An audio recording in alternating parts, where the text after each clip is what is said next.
All right. So today we're diving into something I think we can all relate to. Yeah, Setbacks, right? I mean, they're just part of life, aren't they? absolutely. But what if we could actually use them to our advantage? Hmm, That's what we're going to be exploring I today, like it. turning those stumbling blocks into stepping stones. Okay. We've got some fascinating research and real-life stories to dig into, all about this idea of resilience, Right. what it is and how we can build it. It's interesting. A lot of people think resilience is about just toughing it out, Yeah. just kind of gritting your teeth and bearing it. Right. But it's so much more nuanced than that. I see. It's not about being unbreakable. Okay. It's about learning to bend without breaking. Oh, I love that. That's such a great visual. Yeah. Like being flexible, like a tree in the wind. Exactly. But how do we actually cultivate that kind of flexibility? Hmm. Our sources talk about a resilience mindset. Yeah. Is that the key here? It's definitely a major factor. Think of it like this. Okay. To be that flexible tree that we're talking about, you need strong roots, Okay. a solid trunk, and branches that can sway with the wind right. Okay. I'm following you. So those roots, Yeah. they represent self-awareness, Okay. understanding your strengths and weaknesses, Right. your triggers. Right. The trunk is your core set of values, Gotcha. what truly matters to you. Ah. And then the branches. Yeah. Those are your coping mechanisms, your ability to adapt and problem solve when things get tough. So it's not just about like positive thinking then. Right. It's like a whole system Yeah, it's a whole system. that we need to develop. Exactly. Okay. And within that system, Yeah. there are three key components that we see over and over again. Okay. Acceptance, adaptability, and a growth orientation. So break those down for me. Sure. So acceptance means acknowledging that setbacks are going to happen. Yeah. It's not about asking, why me? Right. It's more about saying, okay, what now? Adaptability is all about being willing to adjust your plans, Okay. to pivot when needed, and to see change as an opportunity rather than a threat. And that ties into having a growth orientation then, right? Absolutely. Seeing setbacks not as failures, but as chances to learn and improve. Precisely. Hmm. I'm reminded of that incredible story we came across in our research Oh, yeah. about the entrepreneur who filed for bankruptcy, Wow. lost everything, Oh, man. but then used that experience to build an even more successful business. Really? Yeah, they took the time to analyze what went wrong, adapted their strategy, and ultimately thrived because of the lessons they learned. That's incredible. Okay. Now, that's resilience in action. Right. But let's be honest here. Yeah, It's not always easy to just jump right into that positive, growth-oriented mindset. for sure. When something bad happens, it's easy to kind of Yeah, get stuck in a rut. absolutely.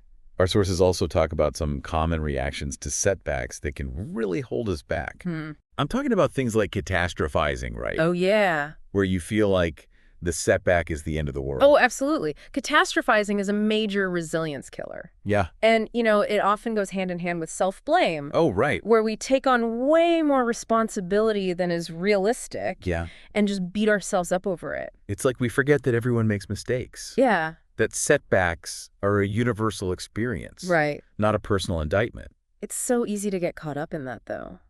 It really is. And then there's the classic avoidance strategy. Oh, yeah. Just try to ignore the problem and hope it goes away. Exactly, just hoping it'll magically disappear. Of course it never does, though. It never does. We just end up delaying the inevitable Right. and miss out on the chance to actually learn and grow from the experience. Exactly. So how do we break out of these negative patterns?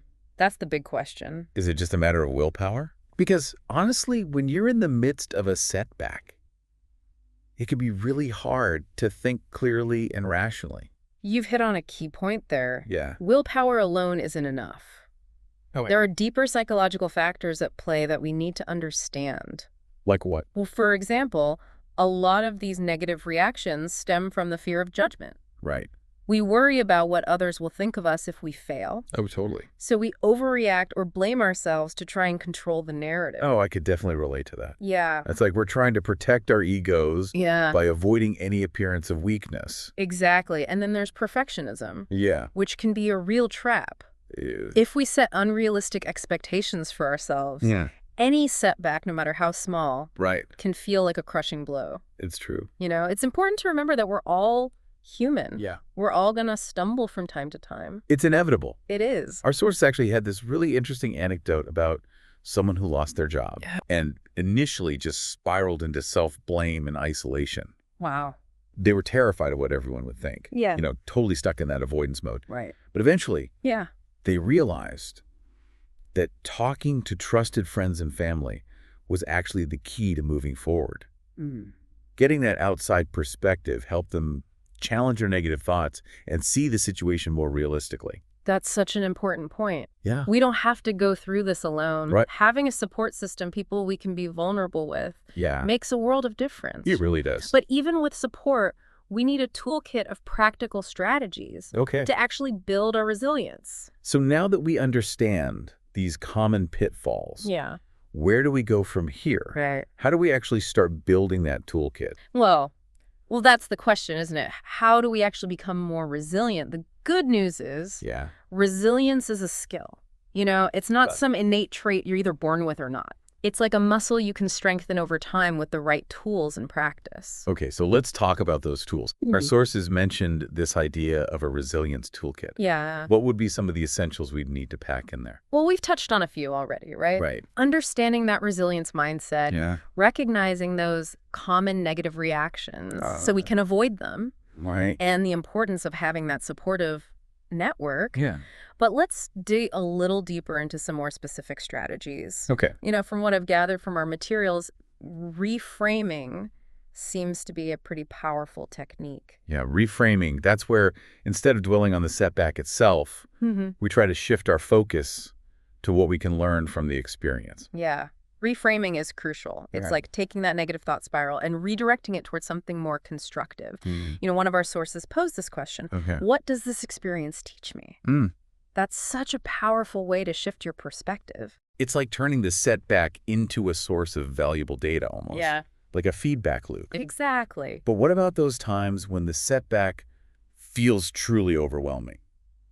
Yeah. Is it even possible to reframe in those moments? It can be incredibly tough, Yeah. but that's where self-compassion comes in. Okay. It's about being kind to yourself, Right. recognizing that you're human, Right. and not beating yourself up for having a hard time. Yeah. We'd never talk to a friend the way we sometimes talk to ourselves in those moments. That's so true. Right. We're often our own worst critics. Absolutely. So self-compassion is like adding a bit of padding to our toolkit, Yeah, softening the blow when we inevitably fall. exactly. And once we've got that bit of self-compassion in place, Okay. we can move on to the problem-solving stage. All right. So what does that look like? This is where we break the challenge down into smaller, more manageable steps Okay. and start to create an action plan. That makes a lot of sense. Yeah. When you're facing a big setback, it can feel so daunting, almost paralyzing. For sure. But breaking it down into bite-sized pieces makes it feel less overwhelming Right. and gives you a sense of control. And that sense of control is so important. Yeah. It reminds us that we're not powerless in the face of adversity. Right. We can take action even if it's just one small step at a time. Our materials also emphasize the importance of setting realistic expectations. Oh, absolutely. Is that part of this problem-solving stage? It's essential. Okay. We live in a world that often glorifies perfection and instant success. Right. But the reality is, Yeah. setbacks are part of the journey. They are. If we set unrealistic expectations, we're just setting ourselves up for disappointment and discouragement. So it's about acknowledging that progress isn't always linear. Exactly. There will be detours and unexpected twists and turns along the way. Absolutely. And sometimes those detours can lead to amazing discoveries. Oh, that's interesting. Yeah. I like that. Things we never would have found if we'd stayed on the original path. That's a great way to reframe those unexpected turns. Right. But let's be real. Yeah, There are times when it feels like we have very little control over the situation. for sure. How do we cultivate resilience in those moments? That's where focusing on what we can control becomes crucial. Okay. Even in the most difficult circumstances, there are always things we can influence, Okay. even if it's just our attitude or mindset. So it's about finding that little sliver of agency, Yeah. that space where we can make choices and take action. Exactly. For example, if you've lost your job, you can't change the fact that it happened, Right. but you can control how you respond. Okay. You can update your resume network with contacts, explore new opportunities. You're not powerless. It's about channeling that energy into something productive rather than getting stuck in the blame game or feeling sorry for ourselves. And that brings us to another important tool, Okay, what's that? gratitude. Gratitude. Yeah. How does that fit into building resilience? I mean, it can be hard to feel grateful when you're in the midst of a setback. It might seem counterintuitive, Yeah. but studies have actually shown that practicing gratitude can be incredibly powerful Hmm. in helping us bounce back from adversity. Interesting. It's about shifting our focus to what we still have, Okay. to the good things in our lives, even when things are tough. So even in the midst of a challenge, there are still things to appreciate. Exactly. Whether it's the support of loved ones, a roof over our heads, or simply the fact that we woke up this morning. Right, and that shift in perspective, that ability to find the silver lining, can have a profound impact on our mood, our Yeah. stress levels, our overall well-being. It's like we're reminding ourselves that even though things are tough right now, Yeah, there's still good in the world, and we still have reasons to hope. absolutely. And that sense of hope can be incredibly motivating. It absolutely can. It fuels our desire to keep moving forward, to keep striving, even when the path ahead is uncertain. You know, it strikes me that building resilience isn't just about becoming stronger in the face of challenges. It's also about becoming more adaptable and resourceful. I love that. Yeah. Resilience is about being able to navigate change and uncertainty effectively. It's about embracing the unexpected and finding creative solutions to unforeseen problems. It's like becoming a master problem solver, Yeah, someone who can think on their feet and adapt to whatever life throws their way. precisely. And the more we practice this skill, the more confident and capable we become Yeah. in all areas of our lives. One thing our sources really emphasized was the importance of learning from our experiences. Absolutely. Both the successes and the setbacks. Yeah. It's like each experience, whether positive or negative, Right. offers valuable lessons that can help us grow and improve. That's such a key part of developing resilience. It's Yeah. about being open to learning from those experiences, reflecting on what worked well, what didn't, and how we can apply those insights to future situations. It's about embracing a growth mindset Yes. where we view challenges not as roadblocks, but as opportunities for learning and development. That mindset shift can be incredibly empowering. Yeah. You know, when we see setbacks as opportunities for growth, Yeah. we're less likely to be discouraged by them. It's true. Instead, we become curious about what we can learn Right. and how we can use that knowledge to move forward. It's not about bouncing back. It's about bouncing forward, I love that. using those experiences to propel us towards our goals. Exactly. That's the beauty of resilience. It's not about avoiding challenges, Right. but about equipping ourselves with the tools and mindset to navigate them effectively and emerge even stronger on the other side. We've covered so much ground today, We have. but I feel like we've only scratched the surface of this topic. Yeah, Resilience is such a multifaceted concept it is. with endless layers of depth. There's always more to explore. Right. But hopefully we've given our listener a solid foundation Yeah, to start building their own resilience toolkit. I think so. You know, we've provided them with practical strategies and insights that they can begin applying to their own lives right away. And remember, building resilience is an ongoing journey. It is. It's a process of continuous learning and growth. Be patient with yourself, celebrate your progress, Yeah, and never stop seeking new ways to strengthen that resilience muscle. a little bit. We'll be back in a moment to wrap things up Okay. and leave our listener with some final food for thought. Welcome back to our deep dive into resilience. It's been a fascinating conversation so far. It really has. You know, even for me, it's amazing how much we can learn from those moments when life throws us a curveball. It's true, isn't it? Setbacks have this incredible power to teach us things we might never learn otherwise. Right. They push us out of our comfort zones, force us to reevaluate our priorities, and ultimately help us grow in ways we might never have imagined. Our sources were filled with these inspiring stories of people Oh, yeah. who faced some truly incredible obstacles, but refused to let those setbacks define them. It's amazing. They used those challenges as fuel to become even stronger and more successful. Those stories are a powerful reminder that we all have this innate capacity for resilience within us. Yeah. It's like a hidden superpower that we can tap into when we need it most. And like any superpower, the more we practice, the stronger it becomes. Absolutely. The tools and strategies we've talked about today are all about building those resilience muscles. Right. So we're ready to face whatever challenges life throws our way. We've covered a lot of ground, haven't we? We have. From understanding the components of a resilient mindset Right. to exploring practical strategies for reframing setbacks, cultivating cultivating self-compassion, Uh-huh. and problem-solving our way through difficult situations. And one of the most important takeaways for me is that resilience isn't just about bouncing back from adversity. Yeah, It's about bouncing forward, I like that. using those experiences to propel us towards our goals and become the best versions of ourselves.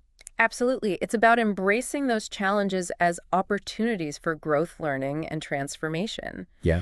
It's about recognizing that even in the midst of difficulty, Mm-hmm. there's always something to be gained, Right. some lesson to be learned, some new strength to be discovered.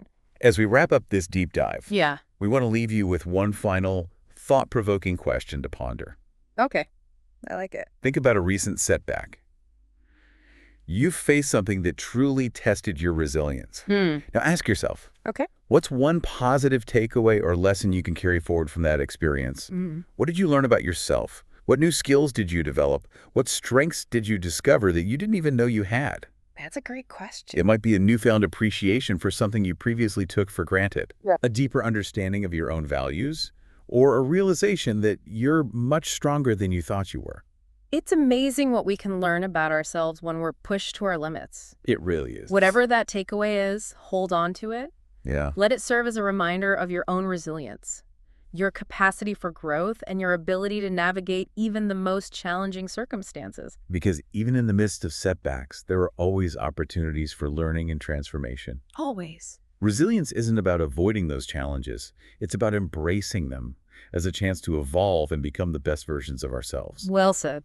Thank you for joining us on this journey into the world of resilience. Yeah, it's been a pleasure. We hope you've gained some valuable insights and practical strategies that you can apply to your own life journey. Remember, resilience is a skill that can be cultivated and strengthened over time. Yeah. The more we practice, the more resilient we become. So embrace those challenges, learn from those setbacks, and never stop growing. Couldn't have said it better myself. And that's a wrap on our deep dive into resilience.